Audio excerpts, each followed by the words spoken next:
हमारे जितनी इंद्रियों के दरवाजे हैं, प्रत्येक दरवाजे पर एक एक देवता बैठा हुआ। भागवत बहुत गहन आध्यात्म है। ये रामचरितमानस की चौपाई है। प्रत्येक इंद्रियों के दरवाजे पर एक एक देवता बैठा है। कानों में कौन बैठे? दिक्पाल देवता। कौन दिक्पाल? जम कुबेर दिक्पाल जहाते, कभी को बेटे के सके कहां से। जम कुबेर दिक्पाल जहाते, कभी को बेटे के सके कहां से। यम और कुबेर कानों में बैठे। 10 दिशाएं होती हैं, 10 दिशाओं के देवता कानों में बैठे हैं। 2 के नाम लिए तुलसीदास ने, एक यम और एक कुबेर।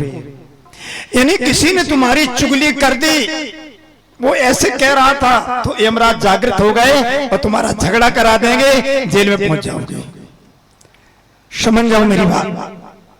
कोई भी किसी की तुम्हारे सामने निंदा करे, चुगली करे, सुनो नहीं। समझ में आ रही मेरी बात? मैंने आप लोगों से कह दिया, परमानंद की कथा सुनने के लिए नहीं है, दार्शनिक है, फिलॉसफी है, शास्त्र है। तो यम कुबेर 2 का नाम आया। यमराज कहां बैठ गए? कानों में। और जैसे ही आपने सुना, मैं गोली मार दूंगा, झगड़ा करूंगा, रखूंगा नहीं, मेरे पास बहुत संपत्ति है ना, क्रोध आएगा। कुछ नहीं है तो मैं, मेरे पास गरीब हूं तो क्या मैं कम हूं क्या? ये क्रोध आएगा। यम बैठे है ना, और कुबेर जी बैठे। आपने विचार कर लिया, कोई अच्छी बात लग गई तो नहीं, मैं अच्छा व्यापार करूंगा, मेरे को फायदा होगी, मैं धनवान बन जाऊंगा। कुबेर भी बैठे बोलो सदगुरु महाराज की, तो आप कुबेर को तो जागृत कर लो, अच्छी बात है, यमराज को न करो, बोलो राधे राधे। तो ये कहां बैठे हुए हैं? कानों में। एक कान में यम और एक में कुबेर। यानी कानों से सुनो, निंदा इस कान से सुनो, निकाल दीजिए। और जहां व्यापार की बात हो, जहां सदी धर्म युक्त धन कमाने की बात हो, विधिपूर्वक सुनो, उसके अनुसार कार्य करो, तुम्हारी कार्य में सफलता होगी, तुम धनवान बन जाओगे। तो राधे राधे कुबेर जी हो गए साहब। तो ये हमारे कानों में कौन बैठे हैं? दिक्पाल देवता 10 दिशाओं के। भुजाओं में देवराज इंद्र बैठे हैं। हमारी रसनेन्द्री में वरुण बैठे हैं, विष्णु भगवान। वरुण विष्णु के अंश वरुण।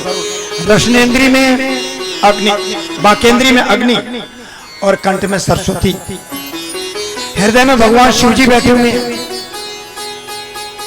हृदय में कौन बैठे हुए हैं? भगवान शिव जी। और भगवान शिव जी के हाथ में क्या है? त्रिशूल।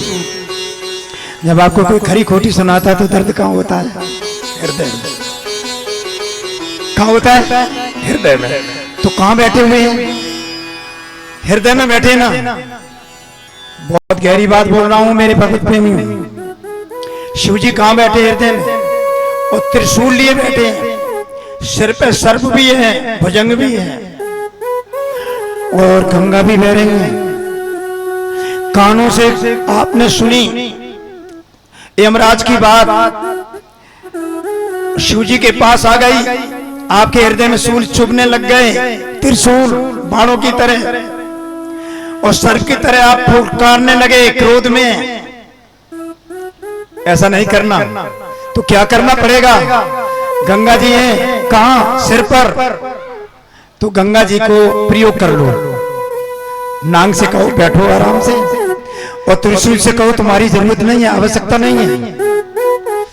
तो आप प्रेम से परमात्मा का नाम लें, प्रभु तेरी गति तू जानो। अब तुझे निंदा कराओ, स्तुति कराओ, जो भी हो, तो आप जब परमात्मा को स्मरण करेंगे तो नेत्रों में प्रेम के अश्रु आ जाएंगे।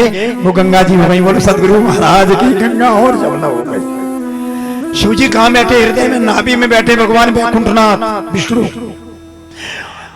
और जनेन्द्री पर बैठे हैं ब्रह्मा जी।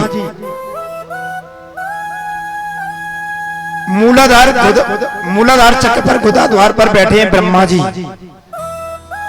वो गणेश जी महाराज। धनेन्द्री पर ब्रह्मा और गुदाद्वार पर बैठे हैं मूलाधार चक्र पर गणेश जी महाराज। तलों में भगवान नारायण बैठे हैं। कौन बैठे हैं?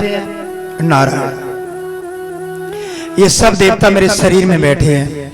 हमारे जो रोमा है ना, इनमें बैठे भगवान धनवंतर, औषधियों के देवता। रोमों में। और ये देवता कार्य क्या करते